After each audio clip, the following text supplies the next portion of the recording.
c'est vrai, Nicolas Bouzou, hein, c'est vrai, un pacte de discipline budgétaire va être signé demain. Voilà, bon, faudra voir voir ce qui va se passer du côté de l'Irlande, où on va demander aux Irlandais de se prononcer par référendum.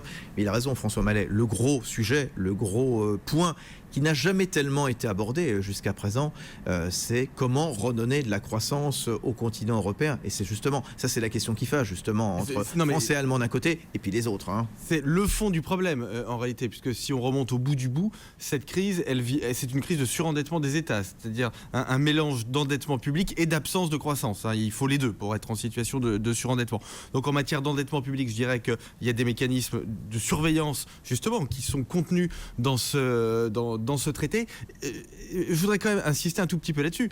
Ça nous fait rentrer dans une Europe fédérale. Je crois que c'est quelque chose qui a été complètement sous-estimé et dont on ne parle pas. Mais ce qu'on est en train de signer là, c'est un accord qui a de très fortes composantes supranationales.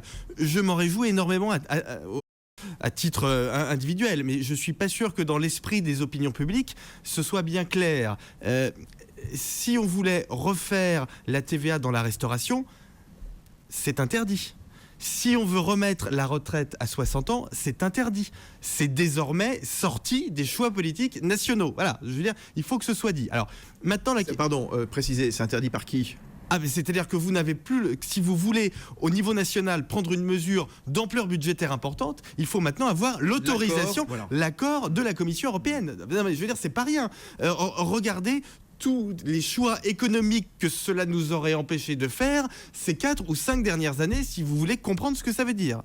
Alors, sur la croissance, on commence à en parler. Il y a grosso modo 2 écoles. Il y a l'école un peu anglo-saxonne, c'est un manifeste qui a été traité, qui a été signé il y a quelques jours par Cameron, par Rajoy, etc., par un certain nombre de dirigeants de gouvernement, qui consiste à dire il faut libéraliser, il faut parfaire le marché intérieur. Un marché unique, voilà.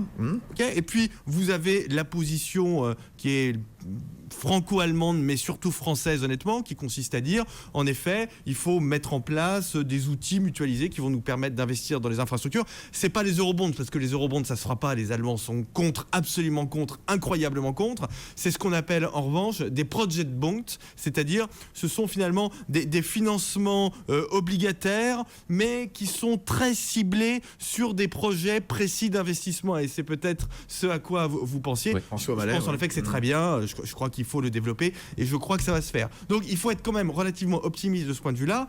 La question de la croissance, aujourd'hui, elle est inscrite sur l'agenda des dirigeants politiques européens, avec donc ces 2 écoles, mais qui sont parfaitement conciliables. Je veux dire, on peut d'un côté parfaire le marché, financer des infrastructures. Oui, plus un mécanisme de coordination fiscale aussi. Hein, oui, alors ça, français et allemand. Ça, c'est déjà bien avancé. Hein, je dirais que là, en revanche, mais mécanisme de coordination fiscale, très honnêtement, il faut quand même dire les choses comme elles sont, plus à l'allemande qu'à la française. Et c'est ce que j'attendais que vous me disiez, mon cher Nicolas Bouzou.